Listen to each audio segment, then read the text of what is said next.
Job 17. My spirit is broken. My days are cut short. The grave awaits me.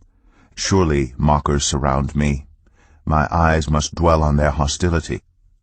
Give me, O God, the pledge you demand. Who else will put up security for me? You have closed their minds to understanding. Therefore you will not let them triumph. If anyone denounces their friends for reward, the eyes of their children will fail. God has made me a byword to everyone, a man in whose face people spit. My eyes have grown dim with grief. My whole frame is but a shadow. The upright are appalled at this. The innocent are aroused against the ungodly. Nevertheless, the righteous will hold to their ways, and those with clean hands will grow stronger. But come on, all of you, try again. I will not find a wise man among you. My days have passed, my plans are shattered, yet the desires of my heart turn night into day. In the face of the darkness, light is near. If the only home I hope for is the grave, if I spread out my bed in the realm of darkness, if I say to corruption, you are my father, and to the worm, my mother or my sister, where then is my hope? Who can see any hope for me? Will it go down to the gates of death?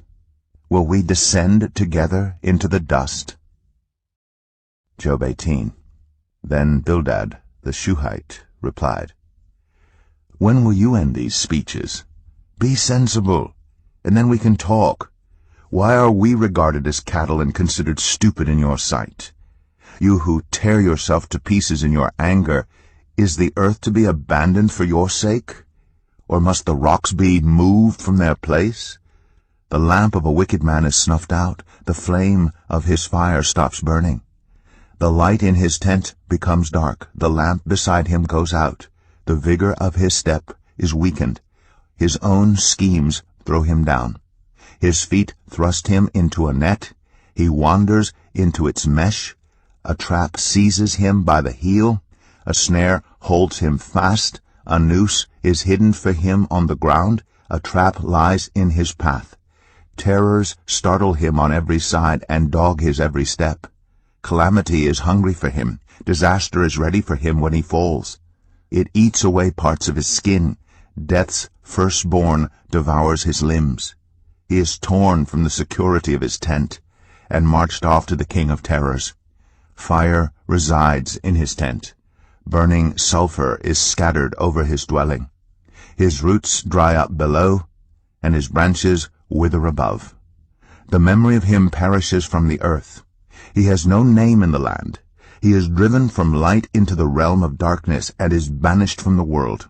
He has no offspring or descendants among his people, no survivor where once he lived. People of the west are appalled at his fate. Those of the east are seized with horror. Surely such is the dwelling of an evil man. Such is the place of one who does not know God. Job 19. Then Job replied, How long will you torment me and crush me with words? 10 times now you have reproached me. Shamelessly you attack me. If it is true that I have gone astray, my error remains my concern alone. If indeed you would exalt yourselves above me and use my humiliation against me, then know that God has wronged me and drawn his net around me. Though I cry violence, I get no response. Though I call for help, there is no justice. He has blocked my way so I cannot pass. He has shrouded my paths in darkness. He has stripped me of my honor and removed the crown from my head. He tears me down on every side till I am gone. He uproots my hope like a tree.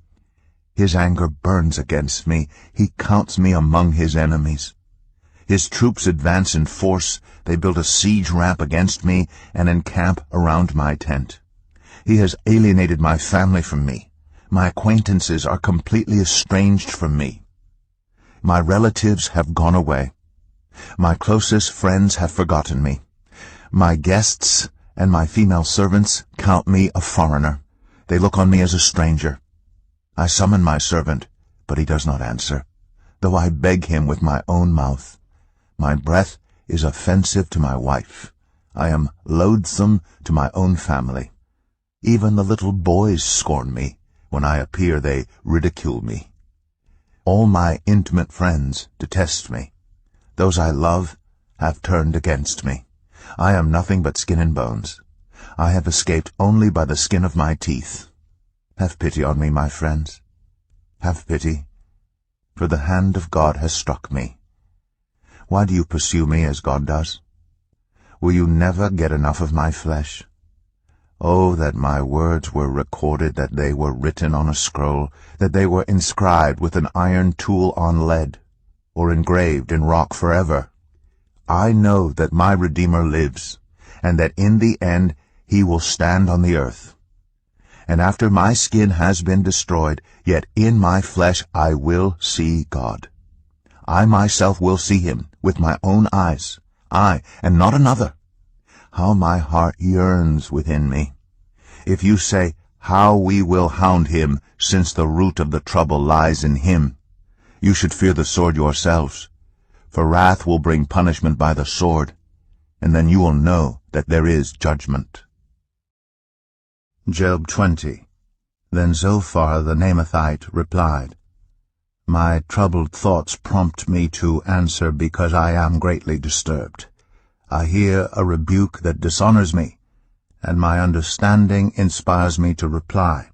Surely you know how it has been from of old, ever since mankind was placed on the earth, that the mirth of the wicked is brief, the joy of the godless lasts but a moment, though the pride of the godless person reaches to the heavens, and his head touches the clouds. He will perish forever like his own dung. Those who have seen him will say, Where is he? Like a dream he flies away, no more to be found, banished like a vision of the night. The eye that saw him will not see him again. His place will look on him no more. His children must make amends to the poor. His own hands must give back his wealth. The youthful vigor that fills his bones will lie with him in the dust. Though evil is sweet in his mouth, and he hides it under his tongue, though he cannot bear to let it go, and lets it linger in his mouth, yet his food will turn sour in his stomach. It will become the venom of serpents within him. He will spit out the riches he swallowed. God will make his stomach vomit them up. He will suck the poison of serpents. The fangs of an adder will kill him.